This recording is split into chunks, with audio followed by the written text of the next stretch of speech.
Are you new to the world of cards and divination? Or maybe you've only used Oracle and you're curious about tarot, or you've only used tarot and are curious about Oracle. Today we're going to talk about the difference between the two types of decks and why you might reach for one or the other.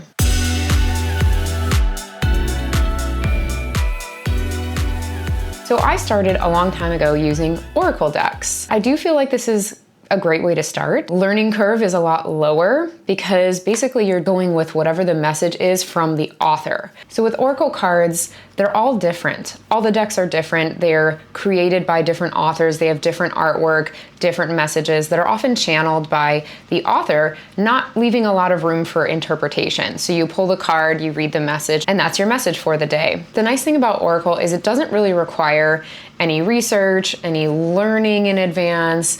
With the tarot, you really need to kind of learn the system before you use it. Otherwise, it's not very helpful. With Oracle, I would say anyone could just pick up a deck and get meaning and use out of it. So let's check out some of my favorites. I absolutely love Spirit Animal Oracle from Colette Baron Reid. It's just a deck full of animals, which if you're an animal and an earth lover like me, you might really connect to this. I'm a big fan of fairies, have been from a little kid. I love connecting to fairy, like earth magic energy. So I love the Oracle of the Fairies by Karen Kay. Now I recently got the Lunar Magic deck by Alice Kendall.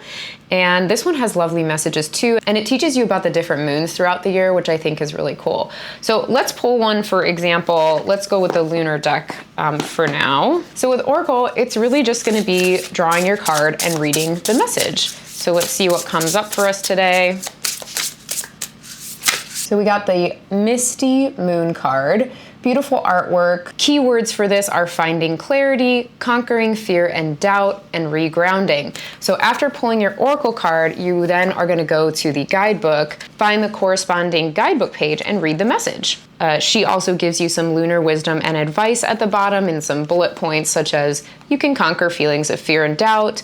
The metaphorical mist is clearing. So these are like hopeful, lovely messages and affirmations that you can use. So again, you don't have to do much interpretation. You just kind of read the message, see where it's resonating in your life, and use the message as sort of an uplifting guidance for the day. Oracle decks usually keep things really positive. They're very uplifting. Most of the decks I've worked with, they're really just messages of love.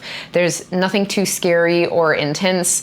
They're really just supportive, lovely messages. So you can't really go wrong, I think, with working with Oracle decks. Let's talk about tarot. There are many versions of it, but most of them are the same system.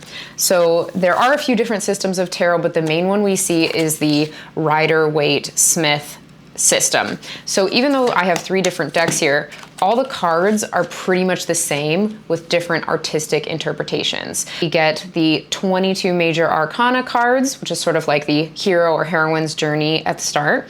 Then there are 4 suits, just like playing cards.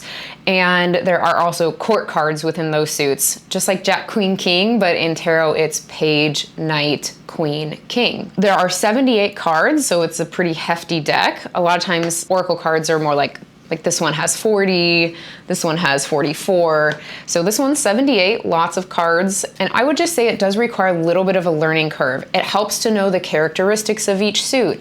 It helps to read a book that has the meanings of the cards, or a couple books with the meanings of the cards, so that you can take the ones that you really like. There's even different meanings for reversals sometimes, so that doubles the amount of meanings of the cards. The tarot is more interpreted, so one card could mean something completely different in one reading than it would in another reading, or one person to a different person. So I would say there is a little bit of an extra layer of complication, but I do think that the tarot is extremely powerful in a different way than Oracle. So I think tarot helps us kind of go through the deep stuff.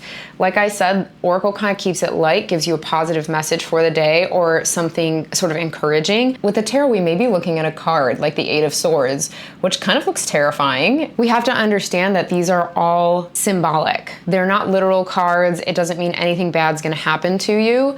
I actually think it's similar to Oracle, where we're actually accessing inner guidance and wisdom not scary predictive stuff. So if you read it that way, I think it can be a little bit dangerous for like triggering anxiety and feelings of helplessness.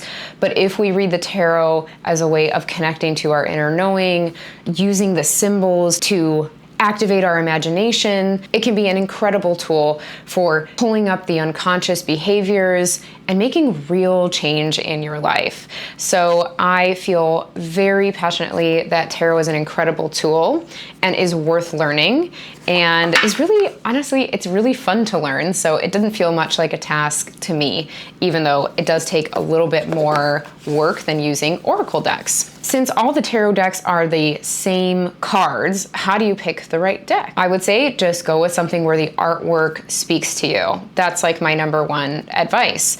To sum it up, oracle, kind of no barrier to entry, positive messages, encouraging, easy, simple, and lots of variation and lovely energies that you can pick from. Fairies, angels, nature, all kinds of stuff. Really fun way to receive messages and encouragement in your days. Tarot has a bit of a learning curve, has a regular system that all the decks follow, a little bit more about interpretation, using the artwork to get your imagination going, connecting to your own intuition and kind of coming up with your own solutions and aligned decision making. Definitely has a tendency to sometimes bring up the darker stuff in life that needs to be looked at. So oracle, a little more easy breezy. Tarot, a little bit more shadow work involved, I would say, and just sort of a brutal honesty, but I love that about the tarot. So I hope this has been helpful. I really like to use both. I don't really think there's an answer to which one's better. I use them for sort of different things, or on different days, I'll just reach for whatever I need. So I hope you enjoyed this video.